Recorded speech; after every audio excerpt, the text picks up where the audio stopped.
Au nom du Père et du Fils et du Saint-Esprit, ainsi soit-il. Notre Père qui êtes aux cieux, que votre nom soit sanctifié, que votre règne arrive, que votre volonté soit faite sur la terre comme au ciel. Donnez-nous aujourd'hui notre pain de chaque jour. Pardonnez-nous nos offenses, comme nous pardonnons à ceux qui nous ont offensés. Et ne nous laissez pas succomber à la tentation, mais délivrez-nous du mal, ainsi soit-il. Saint Pédis, au nom du Père et du Fils et du Saint-Esprit, ainsi soit-il. Après avoir vu la vie brève de Monseigneur Benigni, voyons maintenant son œuvre, le Sodalitium Pianum. Alors, beaucoup de sources sur l'histoire de ce Sodalitium sont encore inédites, d'où un caractère un petit peu incomplet de cette petite étude sur le Sodalitium Pianum. De plus, étant donné le but et la nature de cette société qui était de combattre le modernisme sous toutes ses formes, combat qui était mené par Monseigneur Benigni à travers différentes organisations, différents organes publicitaires interdépendants, le Sodalitium et ses activités multiples ont été à leur tour combattus, entravés par tous les moyens, parfois même peu avouables. D'autre part, cette société s'est défendue aussi, ou est passée à l'attaque, non sans violence, d'où le fait que l'historiographe qui s'y rapporte reflète souvent non pas l'état objectif des choses, mais l'état personnel de celui qui parle ou qui écrit. De plus, autant qu'il soit possible de contrôler les faits, ceux qui écrivent à propos du Sodalitium dépendent en grande partie de quelques publications provenant de provenance douteuse, alors que les sources authentiques sont encore en grande partie inconnues. Le dossier de la Sacrée Congrégation consistoriale offre des documents de première main, qui ne permettent pas cependant à eux seuls d'écrire l'histoire complète du Sodalitium et de toute son activité, mais néanmoins sont d'une telle importance et d'une telle autorité qu'ils garantissent la sécurité des conclusions nécessaires à notre but, c'est-à-dire connaître suffisamment cette société, son but, ses moyens et surtout la prise de position de Pédis à son égard, ce qui est le principal but de cette étude documentaire. Alors, dans l'histoire du Sodalitium, on distingue nettement trois périodes. L'origine et la première organisation, 1910-1911. Ensuite, la période 1911-1914, qui s'ouvre avec le premier autographe de Pédis, du 5 juillet 1911, c'est-à-dire lorsque le Sodalitium était solidement organisé et qu'il fonctionnait pleinement. Et cette période se termine avec sa dissolution spontanée au lendemain de la mort de Pédis, le 22 août 1914. Et cette partie est richement documentée par la correspondance officielle entre Monseigneur Benigni et le cardinal Dolé. Et puis une troisième période, sous Benoît XV, 1915-1921, une période qui s'ouvre avec la reconstitution formelle du Sodalitium Pianum durant l'été 1915 et qui finit en novembre 1921 avec sa dissolution définitive. Alors, les périodes qui nous intéressent ici sont surtout les deux premières qui appartiennent à l'époque de Pédis, puisque c'est l'objet de notre étude. Et quant aux documents de la troisième période, ils servent à illustrer les deux périodes précédentes. Alors, voyons d'abord un aperçu général du Sodalitium Pianum et de son activité multiforme en nous basant sur quelques sources historiques. Donc, la première partie, c'est l'origine du Sodalitium Pianum. La nécessité d'agir contre tout ce mouvement complexe d'idées et de théories qui était déjà en train de passer de différentes manières dans la vie pratique et qui furent ensuite regroupées sous le dénominateur commun de modernisme, s'était déjà manifesté avec sa gravité, avec son urgence, aux yeux de Pilis, dès le début de son pontificat. De nombreux actes préparatoires n'avaient pas manqué, mais les graves événements de la politique extérieure à l'égard de la France avaient absorbé bien plus rapidement les grandes attentions du Saint-Siège. Ce n'est qu'en 1907 que le pontife put lancer une attaque directe contre le modernisme, occupé qu'il était avec toute cette question de la séparation de l'Église et de l'État. Et cette attaque directe contre le modernisme, on l'a déjà vu, elle s'établit avec les deux documents bien connus, le syllabus et l'encyclique Pascendi, Lamentabili et Pascendi. Le syllabus, c'est Lamentabili ici, hein, c'est pas celui de Pie IX. Ces deux documents vont ouvrir une bataille vaste, nette, dans tous les domaines de la politique, à la philosophie, à la sociologie, à la théologie dans ses différentes branches, dans la culture et dans la vie pratique. Bataille qui fut gagnée contre d'immenses résistances, avec les coups très durs de 1910, notamment le serment antimoderniste et les misères corrélatives. Donc Monseigneur Benigni avait suivi cela depuis des années, il avait suivi cette évolution de ses idées et de ses oppositions, surtout dans le domaine sociologique qui était sa spécialité. Mais, on l'a vu la dernière fois, sa vaste culture, ses multiples relations personnelles, sa position à la secrétairerie d'État et au service de presse lui avait permis de connaître dans toute son étendue et sa profondeur tout le phénomène du modernisme dans ses manifestations les plus variées.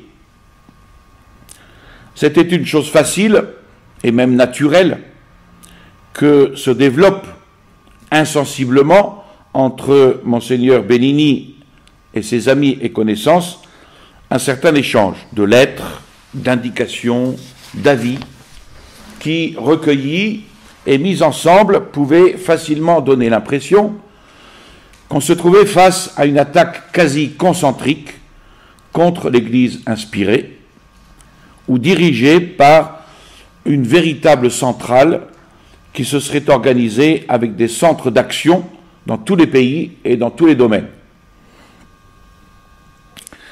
Et c'était un pas qui était facile à franchir pour une nature combative telle que l'était Monseigneur Benigni.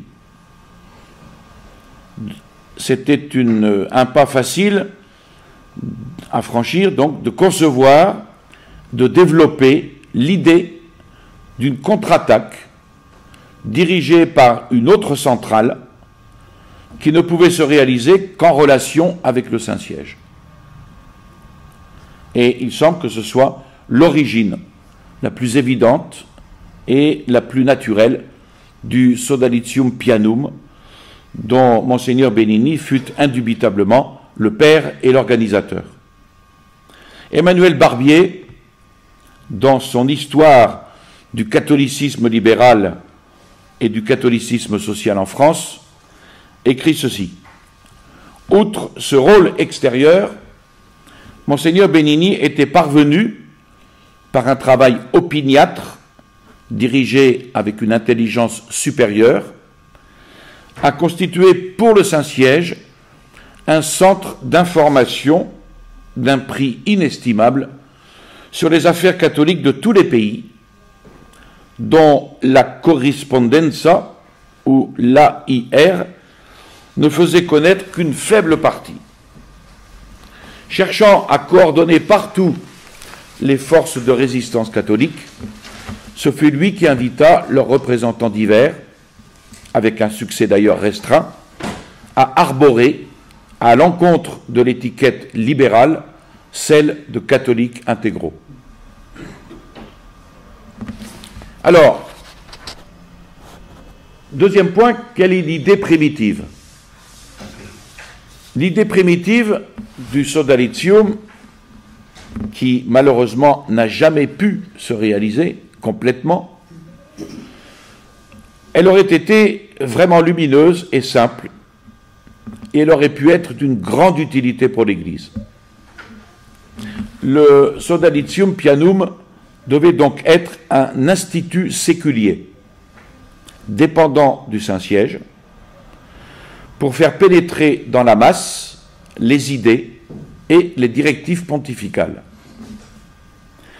pour informer le même Saint-Siège de tous les mouvements d'idées culturels, sociaux, politiques du monde, vus d'un point de vue catholique, et tout cela devait être réalisé à travers un réseau ouvert, c'est-à-dire à travers des cellules, membres isolés, correspondants, cercles, cellules répandues dans le monde entier, et puis à travers un réseau fermé, c'est-à-dire la centrale romaine de la Diète.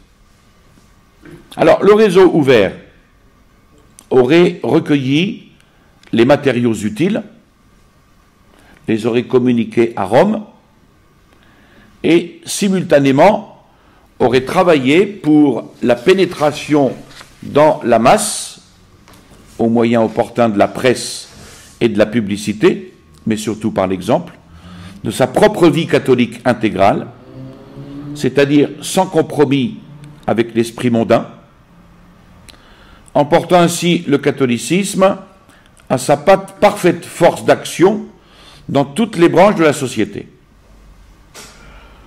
Et puis, le réseau fermé, se basant sur les immenses matériaux qui affluaient de toutes parts, aurait d'une part informé couramment les différents organes du Saint-Siège, et d'autre part aurait pu diriger, sous la direction du Saint-Siège, l'action catholique extérieure, selon les différentes nécessités actuelles et leurs besoins. Alors, toute cette organisation aurait formé un véritable institut, l'institut séculier, avec l'approbation formelle et canonique du Saint-Siège, le rendant ainsi autonome et à l'abri des ordinaires, donc dépendant du Saint-Siège, presque comme un ordre laïque. Certains voudraient faire la comparaison avec l'Opus Dei, et pas du tout avec le même esprit, évidemment. Donc, Monseigneur Benini utilise la formule « institut séculier ». Naturellement, pas dans le sens que l'on donne aujourd'hui à ce terme, à la suite de la Constitution apostolique, Provida Mater Ecclesiae. Cependant, même dans le Sodalitium Pianum, la base de l'action devait être une vie chrétienne intégrale, c'est-à-dire parfaite. Ce Sodalitium aurait été soumis à la sacrée congrégation consistoriale. Alors, un point difficile résidait dans le secret, entre guillemets, que Benini crut vraiment nécessaire, c'est-à-dire que le Sodalitium devait pouvoir travailler et déployer son action sans notoriété, sous une forme cachée, presque invisible, pour ne pas être dérangé par les différents courants opposés et par les inévitables réactions. le complot, entre guillemets, moderniste, parut demander une organisation spéciale, secrète pour le public, mais connue et contrôlée par l'autorité ecclésiastique suprême. Voilà l'idée générale, en résumé, primitive du Sodalitium Pianum, conçu par Monseigneur Benini et exposé par lui au cardinal Delay, non seulement dans les documents, mais dans plusieurs entretiens dont les documents ne sont qu'un écho. Donc, après avoir vu l'origine et l'idée primitive, voyons quel est le fonctionnement concret du Sodalitium Pianum. D'abord, à Rome, direction, diète, secrétairerie. La centrale du Sodalitium et des œuvres collatérales, surtout de la Correspondenza Romana, était à Rome. Donc la centrale était à Rome. Monseigneur Benini, fondateur de ces organismes, en fut le directeur général. Il était aidé pour le Sodalitium par la diète, constituée par un groupe de 3 ou 4 personnes qui devaient être des ecclésiastiques. Un remplissait les fonctions de secrétaire, les autres étaient appelés assistants. Le premier secrétaire stable du Sodalitium fut le père Gustave Verdesi, on en avait parlé la dernière fois, qui avait commencé à signer avec ce titre dès le 16 janvier 1910. Malheureusement, ce jeune prêtre quitta l'Église le 3 avril 1911 et fut même l'objet d'un procès retentissant pour diffamation que lui fit le père Bricarelli, jésuite. Le dernier secrétaire en poste depuis 1911 fut le père Jules Soba, un religieux de vie très intègre dont beaucoup se souviennent à Rome. En 1913, ces 2 assistants étaient don Goffredo Brunner et don Giuseppe Falsacappa. Don Goffredo faisait partie, dans un premier temps, des Salvatoriens, 1910 à 1912, et fut ensuite archiviste à la secrétairerie d'État. Et puis, il y eut un autre assistant plus connu, le père Charles Maignan, de la congrégation des pères et frères de Saint-Vincent de Paul. Ne pas confondre avec les lazaristes. La congrégation des pères et frères de Saint-Vincent de Paul, où j'ai terminé mes études secondaires d'ailleurs, dans ce collège, a été fondée par Jean-Léon le Prévost, dans un esprit de contre-révolution à l'époque de la naissance pas la naissance, oui, on peut dire la naissance de la lutte ouvrière, etc. Les milieux sociaux gangrénés par le marxisme à la fin du XIXe siècle. Donc, le père Maignan était assistant, il fut ensuite procureur général de sa congrégation, et c'était un religieux très apprécié. En charge du secrétariat, il y eut au moins dans les premières années 4 dames âgées, polonaises, qui connaissaient beaucoup de langues. Le siège de la centrale étant l'appartement de Monseigneur Benini, cour Umberto Ier, ayant abandonné l'appartement qu'il occupait au Vatican, cela laisse supposer que Monseigneur Benini n'avait pas voulu ou n'avait pas pu créer à l'intérieur du Vatican un centre pour ce genre d'activité. Donc ce siège est connu sous la nomination Maison Saint-Pierre. Et de nombreuses publications le mentionnent comme le siège de la, entre guillemets, conjuration noire de Benini. En 1914, Monseigneur Benigni change d'habitation dans une rue voisine où il restera jusqu'en 1917 ou 18, transférant avec lui les bureaux de ces organisations.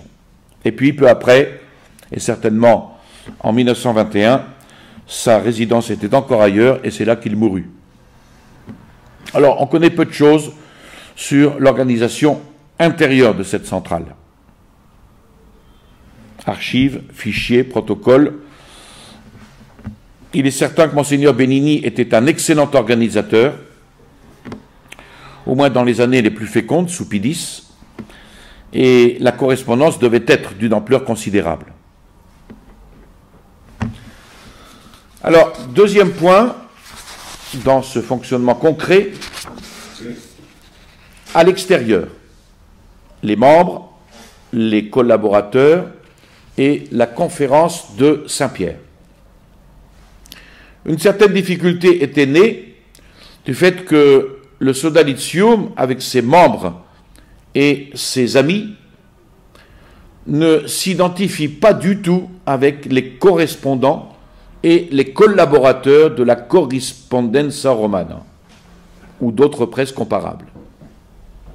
Ceux qui avaient des relations avec Monseigneur Benigni ne furent pas tous également membres du Sodalitium, et d'autres le furent seulement pendant un certain temps. Le Sodalitium avait, sur la base de sa nature même, avait besoin de membres extérieurs, dispersés, dans la mesure du possible, dans les centres les plus importants, pour pouvoir suivre de près, avec sécurité, tous les différents événements, les discussions, les évolutions de la pensée et des idées dans les divers domaines de la vie et de la culture. Donc ce devait être naturellement des personnes cultivées, laïques ou ecclésiastiques, mais surtout des catholiques convaincus, ou, comme Monseigneur Benigni aimait à les appeler, intégraux, ou selon d'autres, intransigeants. Ces adhérents du Sodalitium pouvaient être, et ils furent souvent, des personnages isolés. Ils pouvaient réunir autour d'eux, sans formalité, des cercles, des congrès libres, amicaux, et même les statuts prévoient et considèrent comme normal l'institution de véritables cercles d'adhérents. Ils prendraient le nom de conférence de Saint-Pierre. Et ils auraient pour but de créer des noyaux ou des cellules d'activité ou de pénétration selon l'esprit du Sodalitium. Alors, dans l'esprit de Monseigneur Benigni, ces groupes extérieurs faisaient partie intégrante de l'œuvre même. L'approbation formelle et canonique qu'il chercha à obtenir devait s'étendre aussi à eux.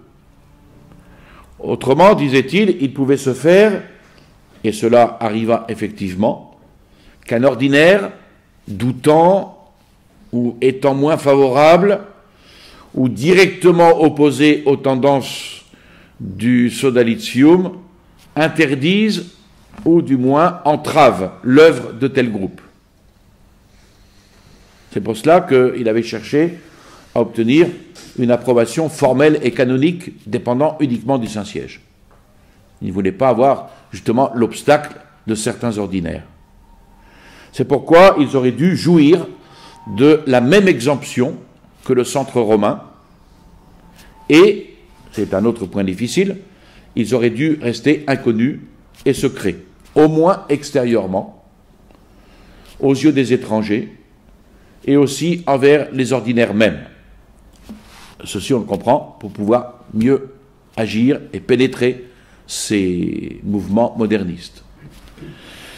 La sacrée congrégation consistoriale aurait cependant été informée du tout,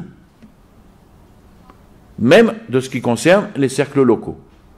Donc il ne s'agit pas de quelque chose d'une société secrète, vous voyez, parce que l'autorité aurait été mise au courant de tout.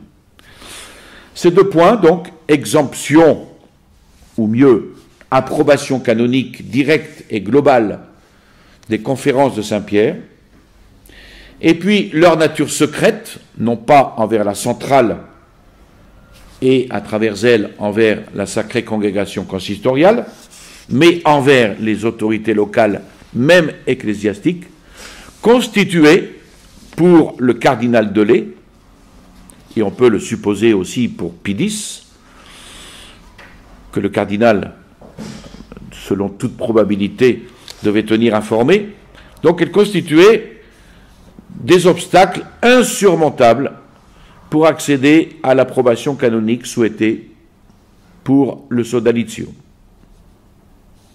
Les innombrables adversaires du sodalitium et de la correspondenza romana, ou de Monseigneur Benigni en personne, puisque ces trois noms, dans l'esprit des opposants, se confondent souvent plus ou moins et constituent une seule entité, ces innombrables adversaires affirmaient par simple conjecture, ou à cause d'une mauvaise information, que les membres du sodalitium n'étaient pas moins d'1 millier.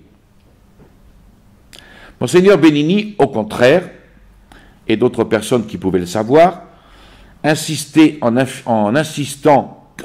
affirmant catégoriquement que les membres effectifs, y compris les amis, les partisans ou les adhérents platoniques, ne dépassaient pas la centaine. L'équivoque, si on veut l'appeler ainsi, s'explique très facilement. Des catholiques intégraux ou intransigeants, ou de toute façon vaillants défenseurs, et des personnes soutenant la ferme et droite politique religieuse de Pie X, il y en eut, grâce à Dieu, partout, de toutes conditions et dans tous les milieux sociaux.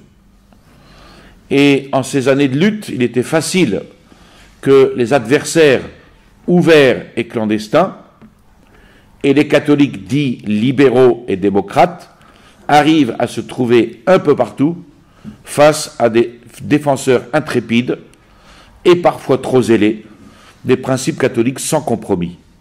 D'où les soupçons, l'impression, l'accusation de se trouver face à une véritable association secrète, bien organisée, universelle.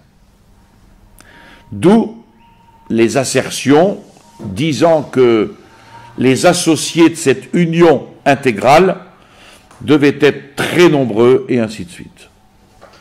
C'est là une observation, une constatation importante qui explique les nombreux bruits, les nombreux soupçons. De plus, il faut bien distinguer entre les membres effectifs du sodalitium et les autres collaborateurs de Monseigneur Benigni en tant que simple correspondant des journaux ou des périodiques dits intégraux qui souvent n'avaient aucune relation avec le sodalitium.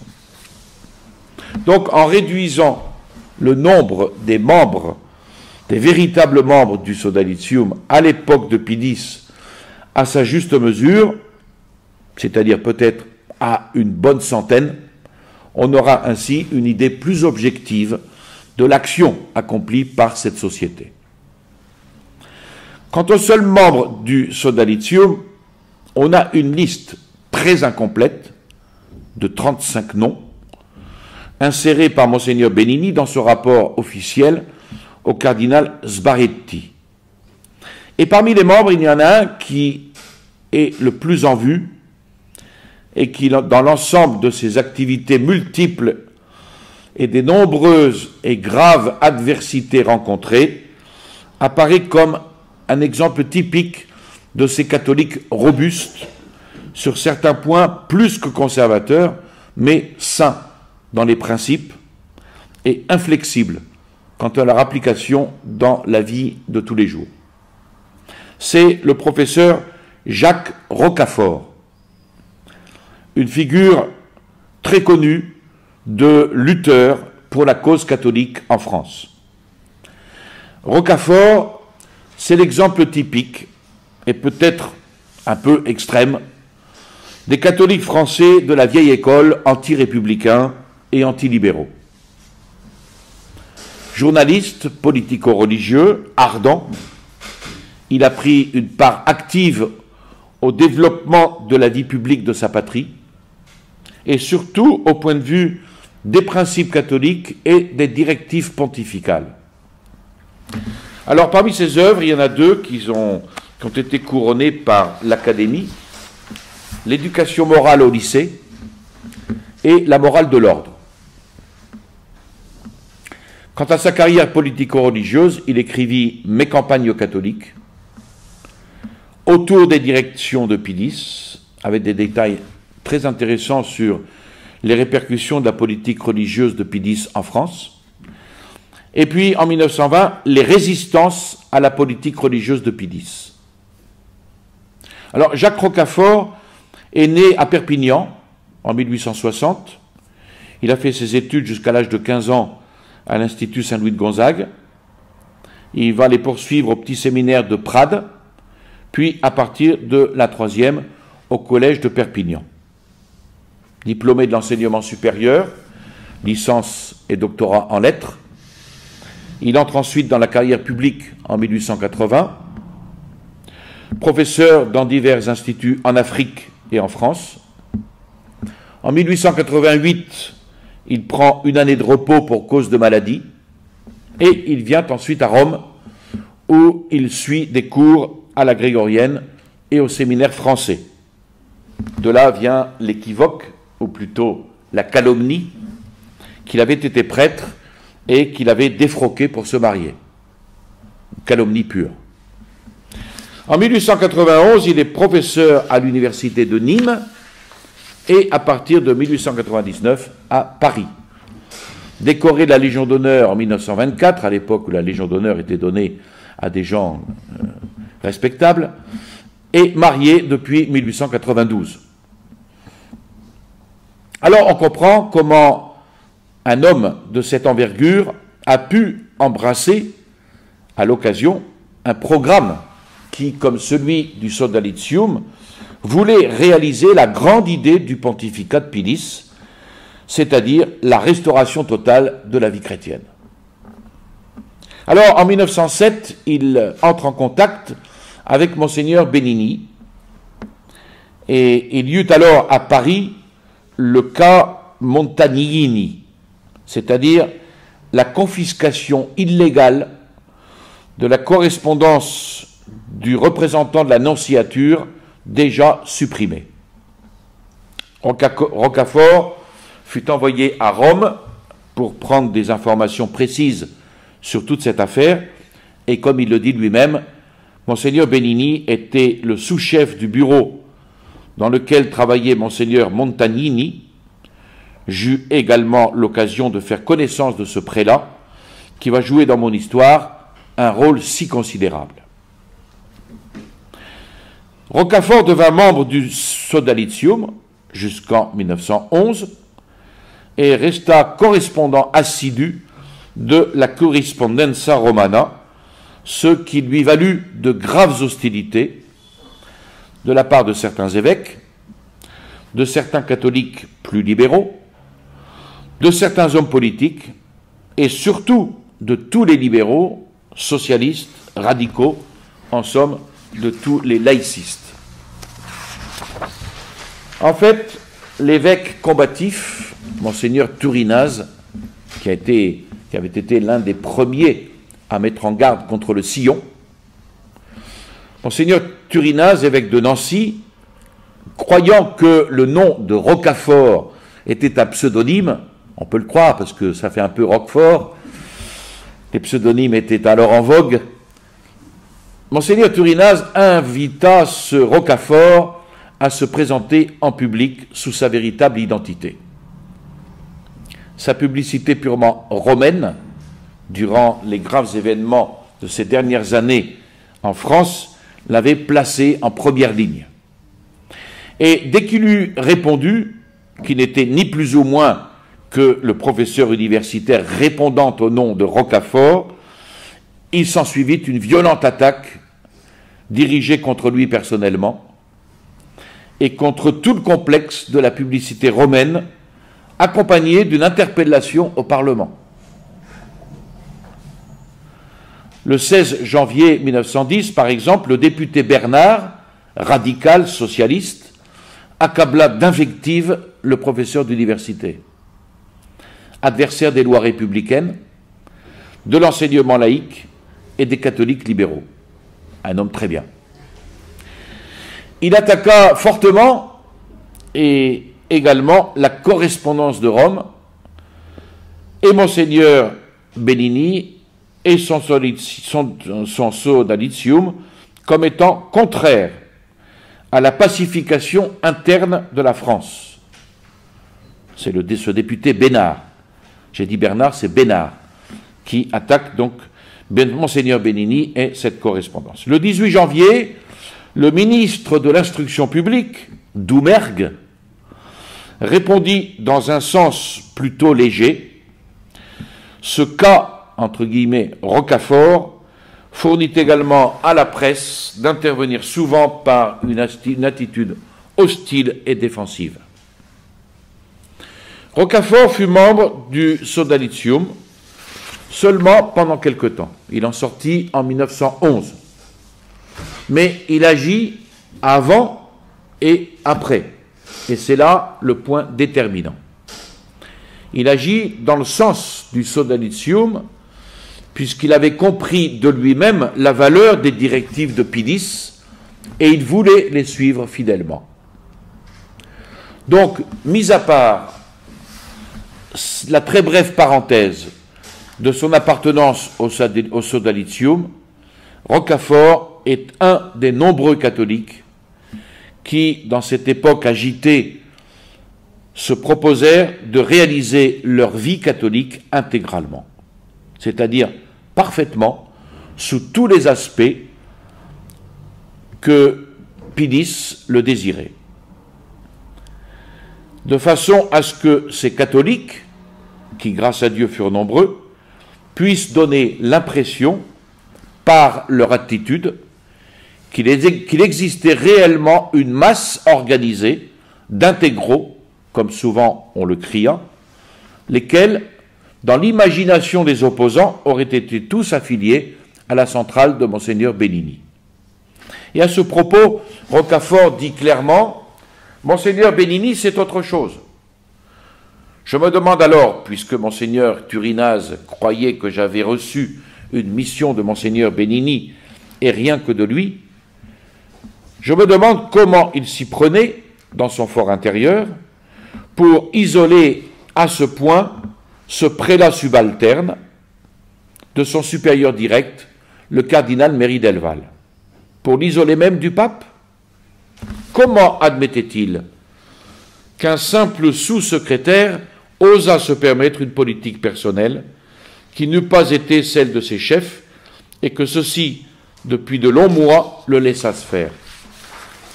La vérité est plus simple. Je n'étais pas plus l'agent de Monseigneur Benini que du Vatican. Mais j'avais compris les directives pontificales et je voulais les servir tandis que les libéraux passaient à côté. Troisième point, le service ordinaire et extraordinaire. Nous ne verrons aujourd'hui que le service ordinaire. Le service extraordinaire, nous le verrons la prochaine fois. Alors, le service ordinaire du Sodalitium comprenait la transmission journalière ou quasi-journalière des matériaux de tout genre.